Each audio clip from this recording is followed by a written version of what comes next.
नमस्कार, सह्याद्री किचन्समध्ये आपलं स्वागत आहे। आज आपण अशा फळाची रेसिपी बनवणार आहोत की जे फळ कच्चं असताना त्याचे गुणधर्म हे थंड असतात आणि हेच फळ जर पिकले तर याचे गुणधर्म हे उष्ण असतात। बरोबर ओळखलं, कच्चा आम म्हणजेच कैरी। तर ह्या कैरीचा ठेचा आपण आज बनवणार आहोत। हे बनवण्यासाठी लागणारं साहित्य एक कैरी आणि एक वाटी शेंगदाणे जे मी भाजून घेतलेले आहेत, एक गड्डी लसूण, कोथिंबीर आणि आपल्या आवडीनुसार मिरच्या, थोडंसं तेल टाकून याला सुद्धा मी भाजून घेतलेले आहेत, चवीनुसार मीठ। आता हे सर्व साहित्य आपण एखाद्या खलबत्त्यामध्ये घेऊन कुटून घेऊ शकतो किंवा मिक्सरमध्ये जाडसर असा ठेचा आपण तयार करून घेऊ शकतो।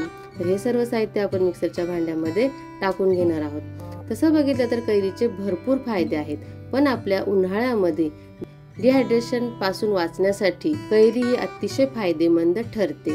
या कैरीचे आपण नेहमी सेवन केल्याने आपल्याला उन्हाळ्यापासून होणारे जे त्रास आहेत त्यापासून आपला बचाव होणार आहे। जरी ही चवीला आंबट असली तरीही रोज आपल्या सेवनामध्ये याचा वापर करायचा आहे।